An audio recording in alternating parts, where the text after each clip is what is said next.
Welcome back everyone to my Let's Play of Final Fantasy II for the Nintendo Famicom system. All the Emperor's demon lieutenants have been defeated, so now it's just time for us to finish walking through the final floors here and confronting the Emperor himself. So we're going to head back into this doorway where we found the ribbon. We came into this one really early just to grab that ribbon to give Maxine her resistances to all the elements. Now we're going to actually head all the way through this passageway, and that's going to lead us to the final floors of this dungeon. So, like I said, the only thing we have to do is really hunt down the Emperor to complete the game, that is. But because I'm doing 100% playthrough, I'm going to try to find the optional super... Well, I'm going to find the optional super boss, which is the Iron Giant. Now, we could have run into him anywhere starting on floor 4, which is this, like, crystal-type floor. But the last floor to find him on is the 5th floor. It's kind of like an orange room-type floor. So, if I don't find him normally there, I'll just farm him on there, and I'll farm him off-screen. And from a different save state, so like I'm not artificially inflating my stats through grinding. So we're going to take a lot of shortcuts here. There's quite a few. We can just walk under ceilings there. Still fighting a lot of these Quolls and Lamia Queens. I have nightmares of the Quolls from Final Fantasy IV and Final Fantasy IV The After Years. Because in this game, their blaster attack paralyzes you, but in Final Fantasy IV in the After Years, it can paralyze you, or it could instantly knock you out. So really deadly. So you notice a lot of times I go after them first because it's a built-in fear of them. So there's another secret passageway over here. We can skip through there, and then there's a third one coming up here at the top. Just head on over, head into this teleporter here. You get taken back to this floor. Fight more of these Quolls, these cats with big whiskers.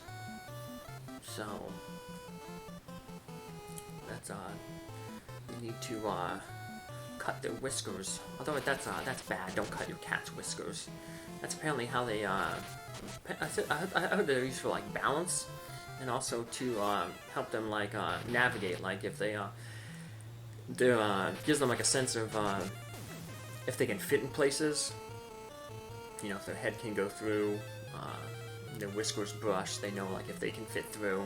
So never owned a cat, but that's what I've heard about cats. So probably similar to you know, their whiskers and rats, so, and the dogs, so, although, I know my dog is his whiskers, shaved when he's gotten his, haircut, when they trimmed his fur, and they trimmed his face and stuff like that. They trimmed off all his whiskers, so I don't think it's as important in dogs, as I guess for cats and rats. So, speaking of dogs, we've got these wolves here, which are dogs are descended from. So these are actually pretty easy enemies for rank 7s. So, but hey, that's not gonna complain. It's always good to have you know, some rank 7 enemies. Not that like we're gonna gain much, you know, stats anymore. If we check out like Booker, he reached level 10, I believe, in swords, and he's pretty much not getting any more sword points. Or points for his sword and shield. If you really wanted to grind beyond like level 10, you basically have to attack like a level 7 monster multiple times without using the select cancel glitch. In order to have things last that long, you'd almost basically have to get like a really weak weapon, like a level 1 sword, and just attack enemies that way. And that way the level 1 sword is so weak, or whatever weapon you're focusing on. Knives for Fess, or, you know, axes for Leon, that you would basically only be able to damage the enemy if you did critical hits. and because critical hits are so infrequent, you know, you're gonna delay the round, the fight so long that you'll probably gain like the stats that way. Also at the same time, you'll probably be evading a lot of attacks, so you'll probably gain some evasion rank. The only problem I found out with that is I always wanted to see like how powerful you could be, like on like my test run. I want to see how powerful you can be like at, you know, with 16 hits and 16 evasion. The problem was it seemed like the evasion overflowed. Like I was getting hit more when I had like 16 times 99 evasion than when I had like, you know, 8 evasion. So I guess there may have been like an underflow glitch or an overflow glitch where it kind of reset back to 0, because I noticed that like I was getting hit a lot. I was like, why am I getting hit so much? You know, I should be dodging basically every attack, because the highest attack I believe is the Iron Giant. He has 12 attacks at like 100% hit. I think he's the highest, most attacks of anybody. So for somebody with like, you know, 99%, 60 chances at 99%, they should be able to dodge pretty much everything. But they were getting hit by, you know, even weak enemies like Sergeant's the weakest thing on the overworld, which should never happen. So I guess maybe that's the game's way of punishing you if you try to break the system. You know, sort of how they punish you in the end here if you like, you know, hit yourself and built up a whole bunch of hit points. These enemies have the drain attacks where they take off like a percentage of your hit points. So it doesn't matter your max hit points, they're taking off a percentage. So yeah, no need to do all that excessive grinding and stuff like that. You just play through the game normally, fight what comes your way. The game almost takes care of itself.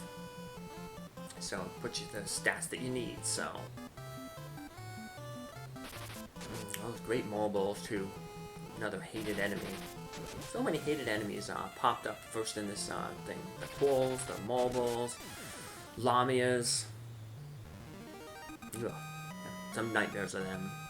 Remember, I kept getting a Final Fantasy IV in the Sylph Cave. There's a bunch of marbles there. That cave gives me nightmares. So, what also gave me nightmares was hunting down the Iron Giant. I'm going to, when I get to the teleporter over there, I'm going to do a screen transition to when I actually fought the Iron Giant. And it took me like about an hour and a half to find the Iron Giant.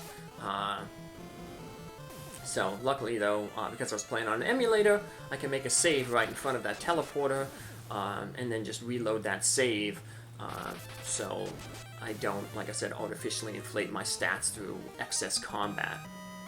Because I did, you know, gain some extra stats, and I think I gained like 2 levels on the flare spell for Maxine, so yeah, I didn't want to do that, so I basically made a save state right there, wandered around for, like I said, about an hour and a half, and finally got into the fight with the Iron Giant, and then I just reloaded the save before I got to the Iron Giant fight. So here's the Iron Giant.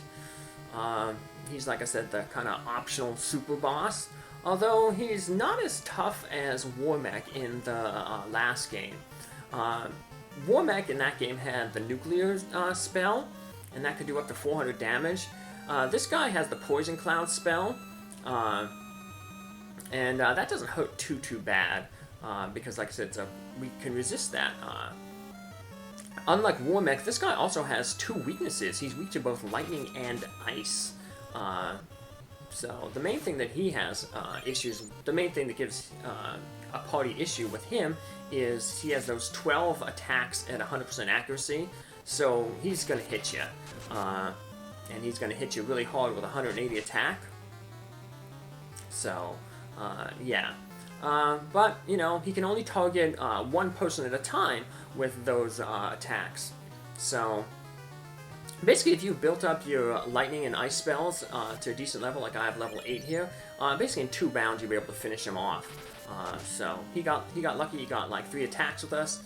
because he ambushed us, but he's kind of slow because he's a big lumbering giant, so all our characters were able to go before him. So yeah, not too bad. But there he was. And now we're back to the regular playthrough. So we got 2 more chests, and unfortunately they're not really good. So if you get the last chest in the games, they'd be pretty awesome, but they're not. So we got basically items that we can use in battle. So let's just take out these Quarrels and Lamia Queens. I'm thinking of that Castlevania 3 thing in Nintendo Power. They said, yeah, Dracula has a lot of mummies, cyclopses, and gargoyles. He must have got them on sale. I guess the Emperor got a bunch of these Lamias and Quarrels on sale because there's a ton of them. So yeah, hey, we run into him again. So yeah. How many more are we gonna get into? I don't know, but it doesn't matter. We're pretty good at taking them out right now. So look, remember when the Lamia Queen was a boss? Yeah, that was she was pretty tough back then. But I did not get I did get a ribbon drop from one of them while farming the Iron Giant, but not going to use it because, like I said before, I reverted back to the state before I farmed Iron Giant. So we got a Hellfire there that just casts Fire 5 on all enemies, has a 10% chance to break, so pointless item. I don't know why they're giving us such junk you know, late in the game here, but I don't know. Maybe they're just hoping that we go after it and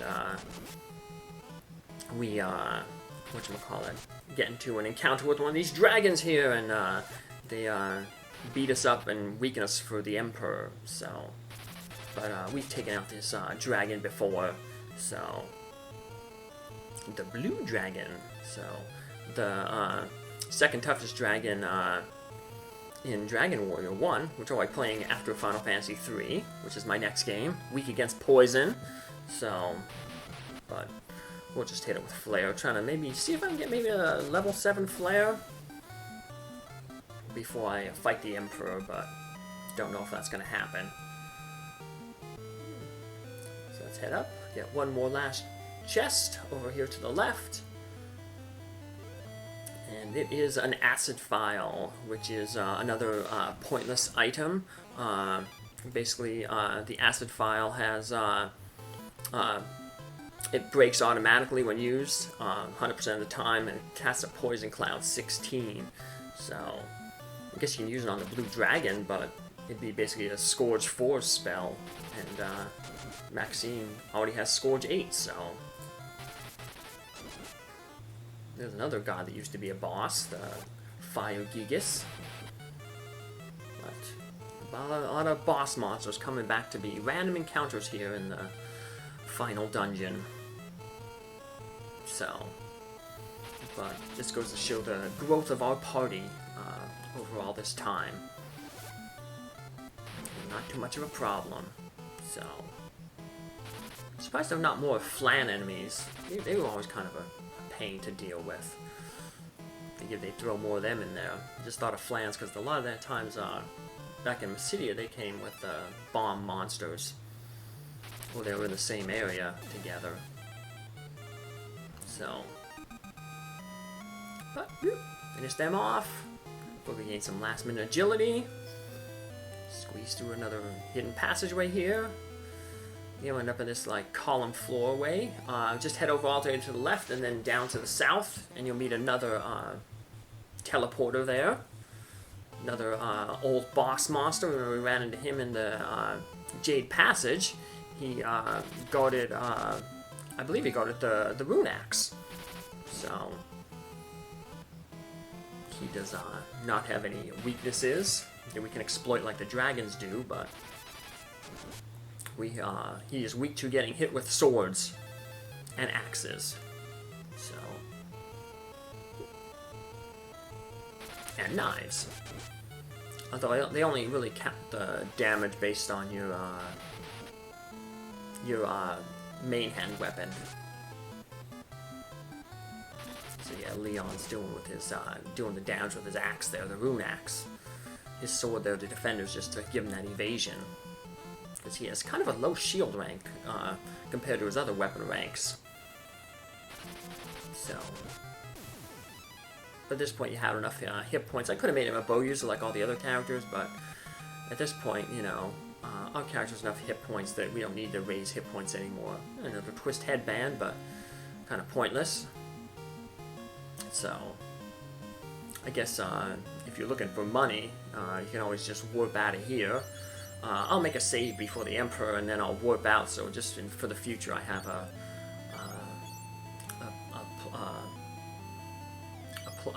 playthrough that I can start from the Jade Passage. So I'm going to switch gear out a little bit here. I'm going to give Leon something that'll increase his both agility and his strength. Before he just had the Giant's Helm, which gave him the strength increase, but no agility increase. So I'll take him off the Genji armor and give him the Black Robe. That'll decrease his physical defense, but, you know, it's okay. He has pretty decent evade, so he'll have the Black Robe now to give him agility bonus, and then he'll have the Twist Headband to give him the strength bonus. So, yeah, the Emperor doesn't really. The Emperor uses a lot of spells, but they're basically non-elemental, the ones that deal damage. So we don't really have to worry about, you know, protection from elements with him. He has a few body and mind spells, but he also has a Dispel spell, which basically reduces your resistance anyway. So resistance is all that is important to, you know, the Emperor. So I'll like those strength and agility bonuses. Got another blue dragon here. Run into it. So hitting us with the Bolt 16. But like I said, because it's multi-targeting and most of our characters have resistance to it, not going to hurt us too much. A third ribbon would have benefited Leon there nicely, but we didn't get it, so if we did, we could have given him the giant gloves and put the ribbon on him so he'd get the strength and agility bonuses, or... But, got the Holy Spear, best spear in the game. Actually, that can actually cast the Holy 9 spell when used in battle, but once again, it's multi-targeting, so... Well, there's the Emperor, so we're going to heal ourselves up here. We're going to stop right here and come back in our next episode where we'll finally confront the Emperor. So, like I said, just going to make a quick save state here and then warp out, make a save game outside, so if I ever want to come back and play this playthrough, I have one right at the end. But take care, have a good one, see you in the next episode. Bye!